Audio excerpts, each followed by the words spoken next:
Welcome to Unlock You with Dr. Shannon Crawford. And today we are highlighting one of our very own, Eric Danielson, master's in clinical social worker, and also a veteran of the United States military. So we're going to unpack trauma, a comeback story of resilience like you're not going to believe. And he's one of our therapists at Crawford Clinics. So I'm very proud and honored to have you as our guest today. I'm very happy to be here, Shannon. Thank you. So we're going to jump right in to the story of his military career and the trauma that led to this huge pivot. Bring us in. What happened? So I'm a retired Army flight medic. I was in the Army for 17 years. And I was, as a flight medic, we were flying a MVG mission at night, night vision goggle mission at night. And we were parallel with MSR. What's MSR? MSR is main service road. Okay. So the headlights from the cars were washing our goggles out. They were making it difficult to see. Okay, so we're setting the scene. You're military. You're probably in places that people don't like you and don't want you to be there. Right? It's nighttime. You're using goggles, and there's flashlights coming from cars or oncoming traffic. The oncoming traffic. And we were flying over a river. We were probably 40 to 60 feet above the ground. And in a helicopter. In a helicopter. Okay. Yep. And dangerous place. We were doing training missions in South Korea. And so... Sounds pretty dangerous, yes. Yeah. And so anyway, as the goggles were being washed out, our pilot decided to veer over to the more towards the other side of the river that we were flying over. Okay. There was electrical wires that we didn't see. There was an electrical wire that was about 2 fingers thick that shot from a house that, again, we didn't see. It was buried in the foliage, and it connected to the power lines that we were flying with that was parallel. So it's nighttime. It's nighttime. You have goggles, trying to see at night. Flying over the river. Over the river, all this light making it hard to see. And now there's this scary thing attached to electrical wires. Right. Flying at night makes it challenging, as you said, but flying over water also makes it challenging as well. It adds another degree. All of a sudden, I hear my crew chief, which on a Black Hawk helicopter, on a medevac helicopter, there's 4 people usually. There's your pilot in command. There's a pilot that's being instructed. There's the flight medic, which is what I was on the left side of the aircraft. And there's the crew chief on the right side of the aircraft. Okay. At the last minute, my crew chief yells, "Climb, climb, climb." And unfortunately, the wire strike system on the aircraft that is supposed to cause wires to divert into cutter systems, it didn't work. It got caught at the chin bubble or the front of the aircraft. It got caught, and we ended up hitting the wires. Whoa. And that pushed us back down. That snapped the tail wheel, and then it kicked us back up and to the side.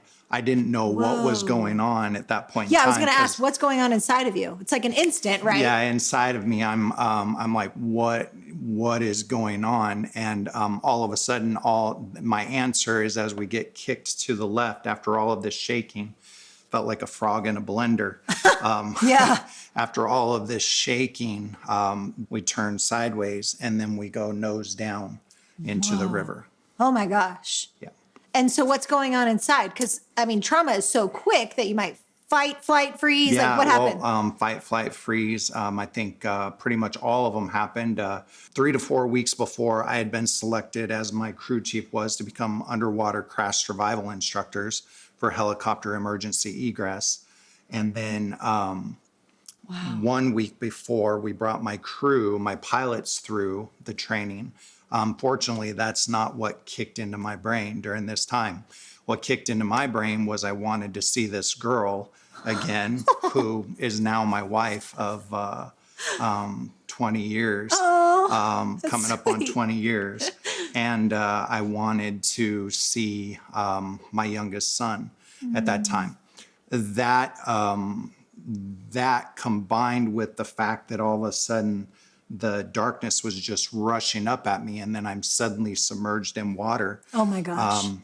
I wasn't prepared. The training didn't kick in as quickly as possible. The only thing that stabilized me was putting my hand on the front of the gunner's window. Because when crew members fly, the pilots are facing forward, but we're facing to the side 90 degrees. So I put my hand in front on the gunner's window.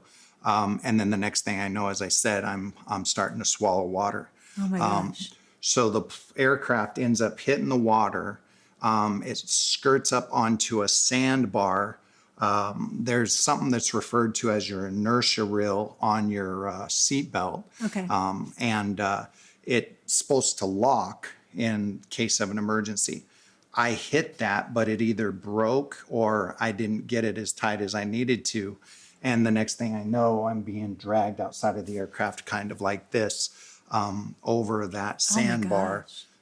Your face is in the sand? Yeah, my face is. And the helicopter's dragging. I've got my helmet. So the aircraft's turned on its side, on its nose and its side, on the left side. I'm like this, and I'm starting to be dragged through the water and through up onto the embankment, and then back down into the water. So as I come up on the embankment and I start coughing and sputtering and spitting out all of the water, my training kicks in at that point in time. And so I do the things that I need to do. Then I try to go out the window, but I feel nothing but mud and sand. And so I'm disoriented. I ended up starting to swim back into the tail cone of the aircraft. But then something tells me that, wait, that's not correct with where my hand positioning was. My worldview is God did so many things that night to save my life, and redirected me. And I end up swimming back, and then I pop up out of the water. So all of this has happened. It's night. You're in South Korea doing drills, like totally blindsided by some random thing. What was that called? It's a. It was either electrical or a cable wire. Okay. There was a Korean male that was hijacking either power or cable. And so your helicopter in dark went right into it. In a second.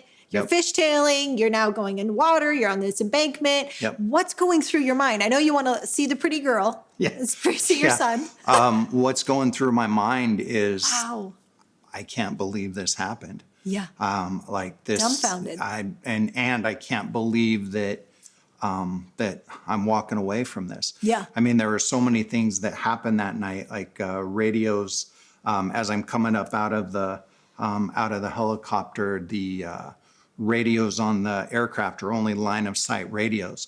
So the radio didn't work to call back to base to tell them where we were at. Oh, no. We had 4 cell phones, and one of them had worked. We called base and we said, hey, we just crashed. This isn't a joke. Eric's the medic on the scene. Because we like to pull jokes on each other and stuff. You need to launch to come pick us up. And then that cell phone didn't work at all for the rest of the night. But that call did go through. Oh my gosh. Okay, so go back to the training, because the reason we're doing this is to extrapolate, okay, life events happen. What can we learn from it? So what we can learn from it in the moment when we're dealing with trauma, there's so many really great books on that. There's a book called On Combat by Lieutenant Colonel Larson and another doctor. And there's another book called Blink, and it really talks about how your body systems actually shut down and what's going on in those moments. So good. I compartmentalized a lot of stuff in that moment. And first responders, I was both military and a first responder. And my experience was you just compartmentalize it and you just move on to the next thing. I mean, what ended up happening is after all the investigations and all of that was cleared, I ended up getting back into the aircraft and flying again. And so I had... What helped you have the mental fortitude? A lot of people would be very traumatized and not want to. For me, it was my faith. Okay. That was a huge part of this whole experience when I was like, okay, I guess God's got another plan for me. Wow. Here because I didn't go like this in this instance, and I was trying to learn how to make meaning Okay. of what that was. At the same time, I still literally, it was my willpower that would push against the what I didn't know at that time, the physiological cues or the body sensations that were coming up on me every time I had any environmental cues like the helicopter being in the air, hearing blades spin, fire guards posting left and right, even grabbing my medical bag. And I would just be like, you suck it up. You need to suck it up. You just need to do your job and suck it up. And so I literally at times would feel myself dealing with all of this, and the crew and your team and everybody, they're all encouraging, and they're telling you, you can do this. You can get back to being able to do this. So let me pause you, because I think we already have several things to unpack. Sure. So some people, you're in the military, you're police, you're first responder. Sometimes you've been in a car accident, or you had an ex relationship that went bad, and it's like, I don't want to date again. And so now the biggest thing all humans want to do is avoid the stimulus or the thing that we associate with trauma. So it sounds like, one, you identified purpose and meaning. So the many moments where you're like, I think God is intervening somehow. For some knew plan. I'm not supposed to put my hand this way. I'm supposed to go this way. I'm not going into danger. I'm actually going toward life. Our phone works this one time. It doesn't work the rest of the night. Yeah. Somehow I know there's purpose. Yeah. So I think we need to stop there and highlight. If you've gone through a trauma, an event, or even you're afraid of, like a lot of people live with the fear of, even without ever going through something. Right. And so if you can identify a purpose and a meaning, a significance, that's a part of the journey toward post-traumatic growth.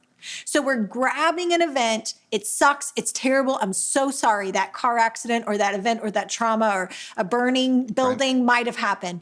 And now we're going to say, if you're still breathing and you're still on this planet, even though there may be bumps and bruises and trauma and pain outside and inside of your body, there's purpose and there's meaning. There's significance that you're here. And we need you to write it down. What is the purpose that you're here? You may not know the full vision, but think about the people, the kids, the relationships, that there's significance, that your life matters to somebody. Don't just focus on the moment at that particular time, but there could be so much more purpose for you down the road that you're not even aware of. Like this event happened in 2002. Okay. And so we're talking about 21 years of even being able to talk about this, of learning how to, what I would say is another takeaway, is learning how to become your best advocate, and pairing that with developing a toolbox of tools for you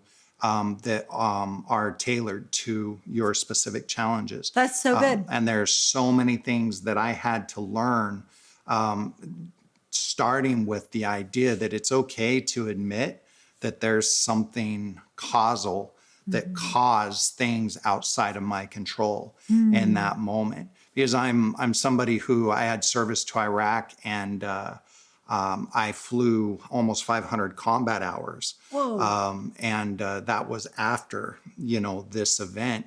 And I had close to 1,000 hours total flying. Do you like how he says it like an afterthought? It's like, 500 miles combat flying after a major trauma, 1,000 aggregate. That's a lot. Yeah, it was, a testimony to our first responders, to our military men and veterans and service members.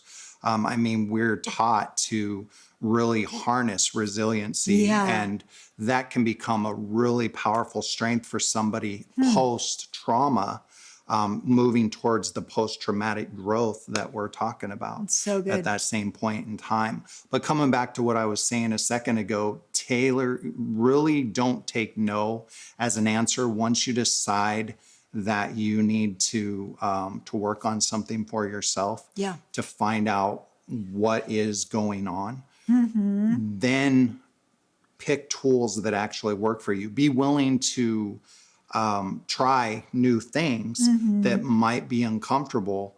But if they, and as a therapist, I tell my clients, look, I'm going to push you. I'm going to scrub on the wound. We want to get to disinfect so that it can heal. Yeah. Absolutely. Yeah. But I'm going to push you in some tools that may not be comfortable. But if you ultimately come back and you're like, Eric, this doesn't work. I'm not feeling this.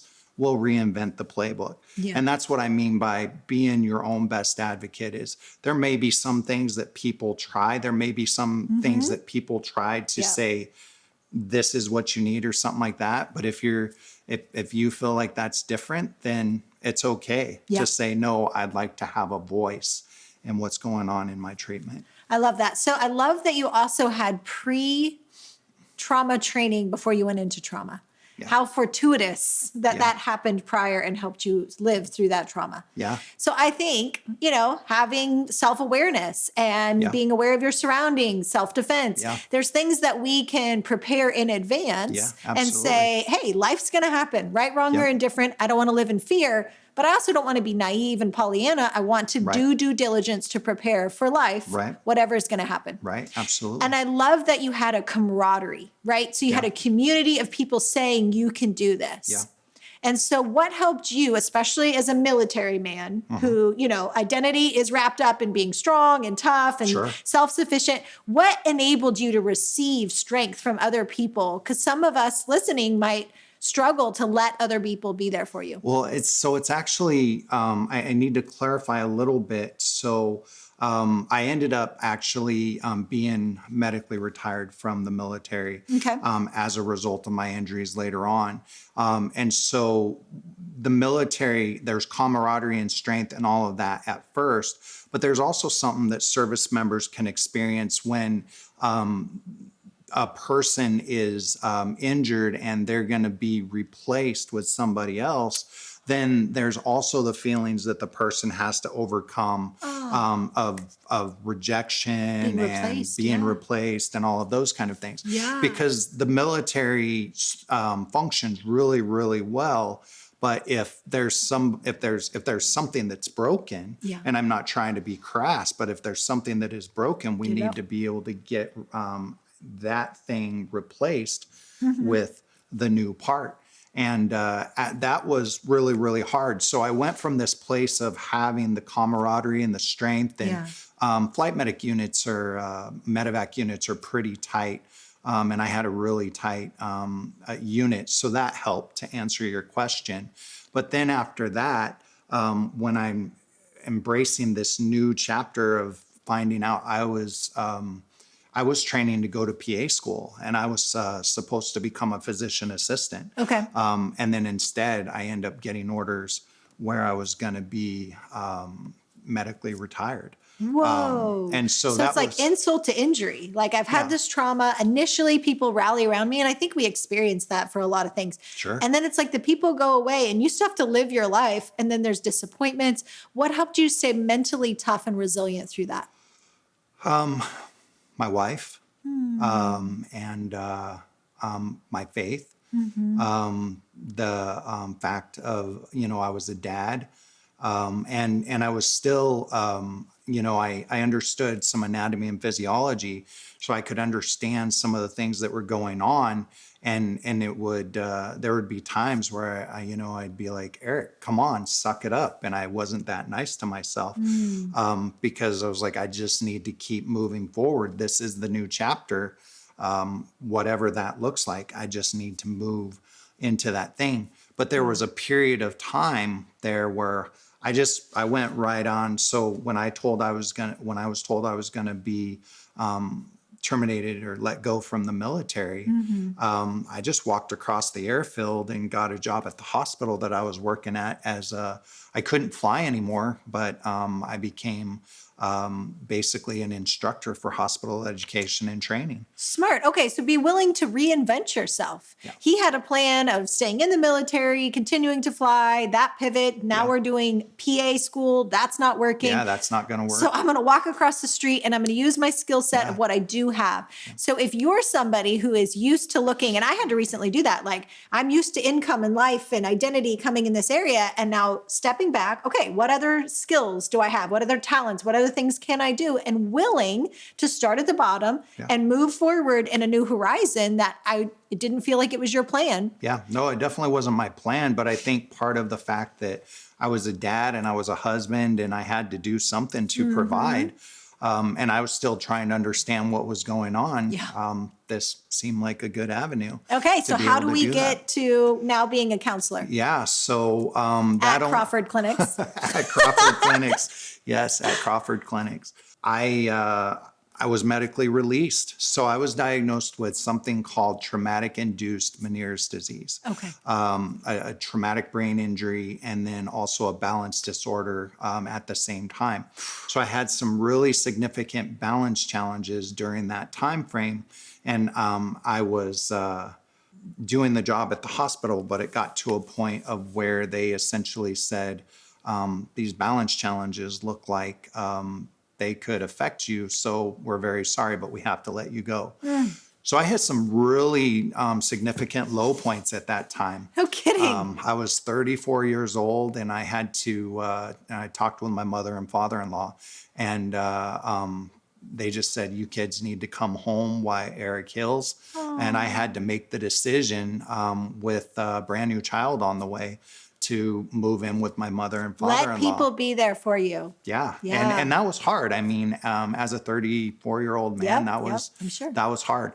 But what that allowed was I ended up coming into a vet center, a VA vet center, which is about a 6 to 8 week trauma program. I basically had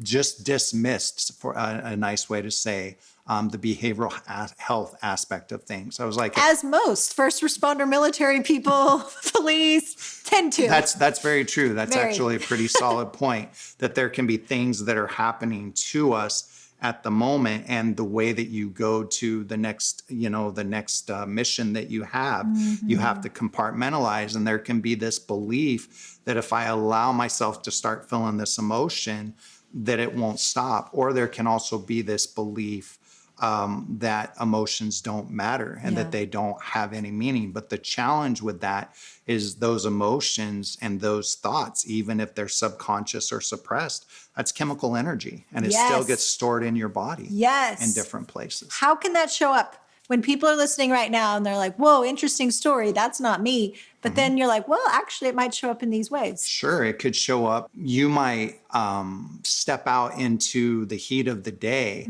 and the sun shining down on you with just the smell of barbecue or something like that could actually cause you to start having your heart race or your chest tighten up, your neck or your back or something like that. And, sometimes I don't want to be too crass for this, but when I was flying in Iraq as a flight medic, and a lot of first responders sometimes encounters victims burning and things like that. And so something as simple as a barbecue can actually trigger somebody to have those kind of physiological sensations. Or let's say that even if you were dealing with some experiences where you had witnessed a drive-by shooting or something like that, so the backfiring of a car. But what a lot of my veterans taught me was even a dumpster slamming on the ground from a garbage truck or something like that. So there can be different environmental cues that pair with internal cues, and then they can cause that physiological response in your body. And that can look like a tight stomach. That can look like tenseness in your chest. Like I said, increased heart rate. I don't know why, but I'm having difficulty breathing right now or something like that. It can look like that. And a lot of times just feeling like you're having a heart attack. So the tightness in the chest, tachycardia, which is irregular heartbeat, or just sped up. All of those can be common. You can also have intrusive thoughts. You can have nightmares, insomnia, anxiety that just keeps your engine running. Your thoughts won't turn off. Irritability and anger. You may not recognize that you're irritable at this particular point in time. Why is it?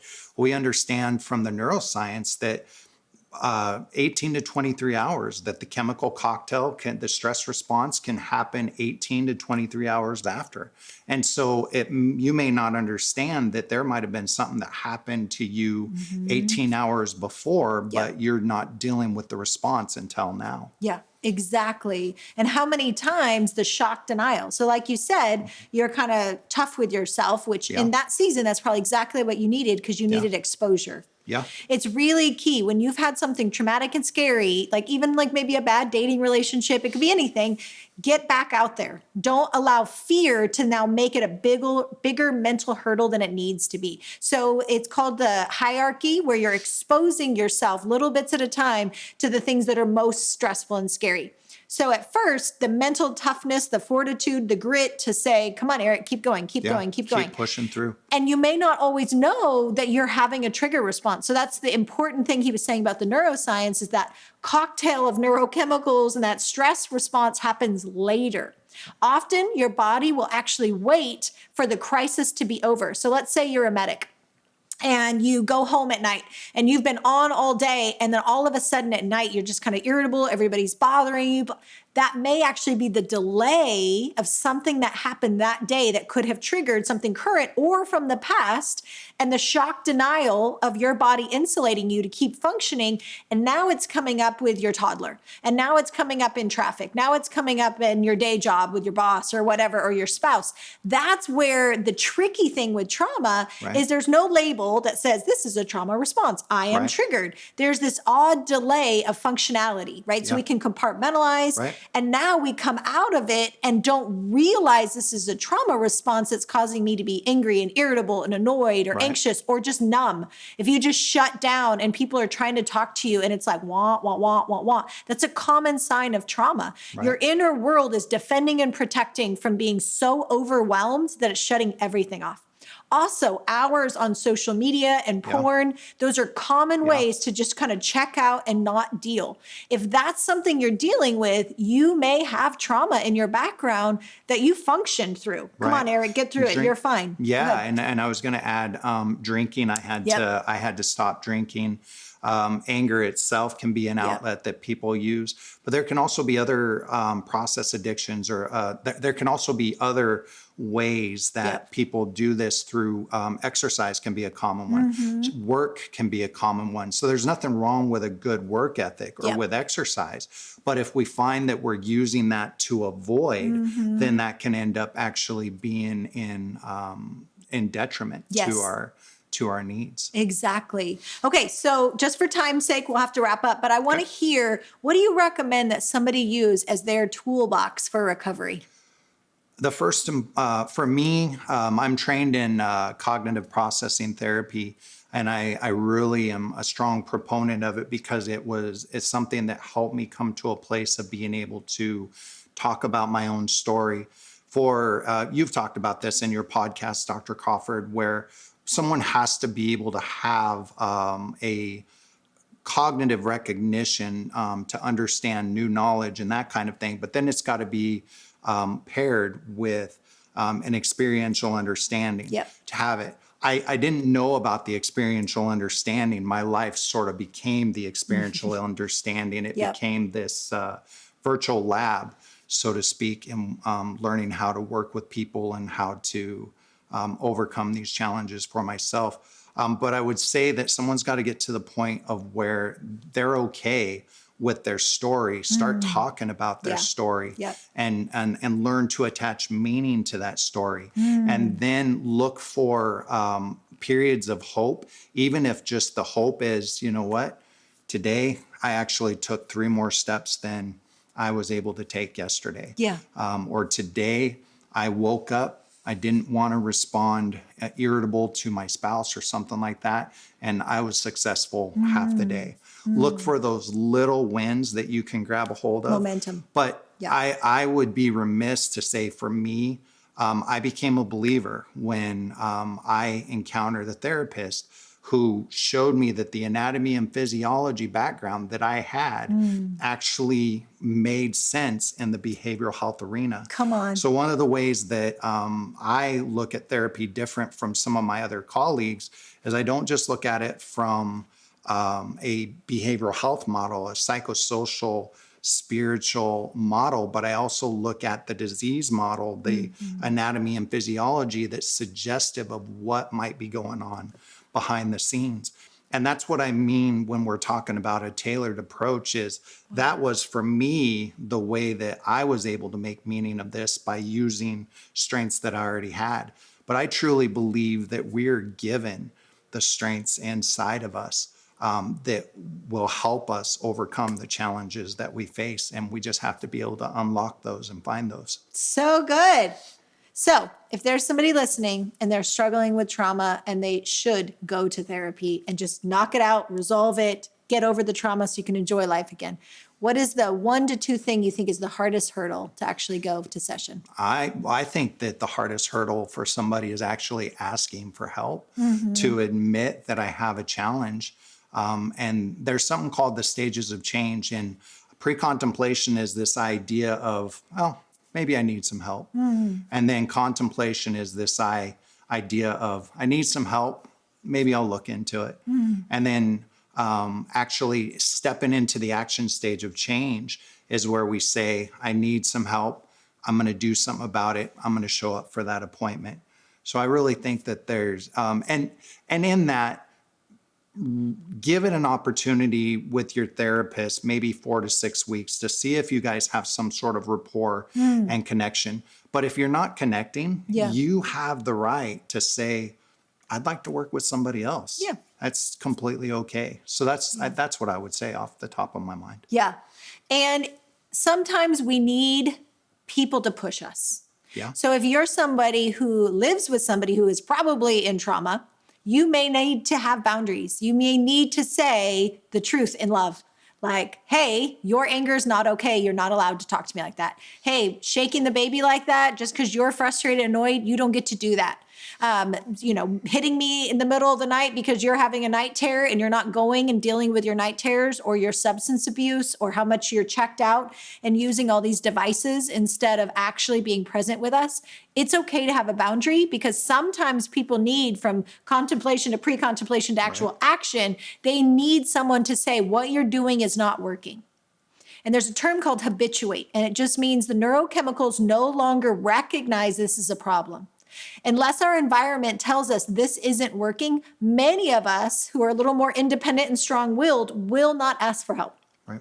And so if you're listening and you love somebody and you're recognizing what they're doing isn't working and they are not moving toward action, you may need to be firm in your boundaries. Not mean, not critical, but loving enough to say, hey, if you don't make a different choice, I can't keep living like this. This is not healthy. And then praying that they get to the right therapist, someone like Eric. So do you work just with individuals or families, couples? Who do you specialize? I work with individuals, families, and couples who are dealing with trauma. That's really the niche area of where I work with people. And that's so specialized because I think a lot of military couples, first responders, police couples, that they're like, we're not just a cute little couple with a 9-to-5 job. Like our reality, our culture, even deployments where we're separated for long periods of time, the amount of trauma and vicarious trauma, and then the reacclimating of when they come back from deployment or from a really stressful,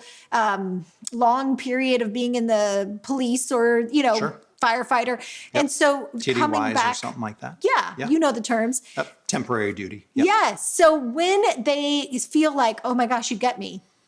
And you're trained as a counselor, you're equipped and you know how to do this. Right. So what's the last thing you would say, besides obviously that people want to work with you as their counselor if you're in the state of Texas, but what would be a takeaway of the last thing you want to equip somebody and say a message of hope?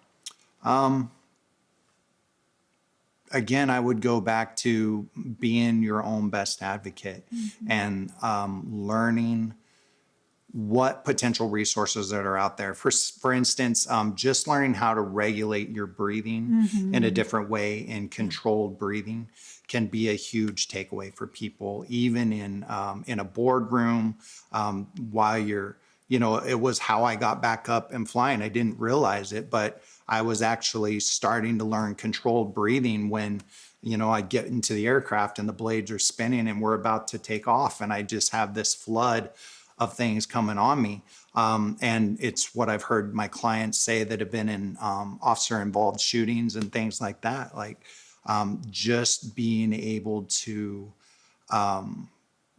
breathe in very specific ways. We train you in very specific ways, but being able to do that and regulate your breathing can be a huge game changer. That's massive.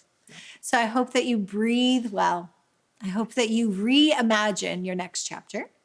I hope that you reach out to Eric Danielson at Crawford Clinics and move forward in getting your best step for your future. And I hope that when you look at your family, that you see them and you feel worthy and you feel fully present and you can make them feel fully loved because you're the healthy version of yourself so that you can lead yourself, your family, and your organization well. Thanks, guys, and we'll see you for the next episode. Bye.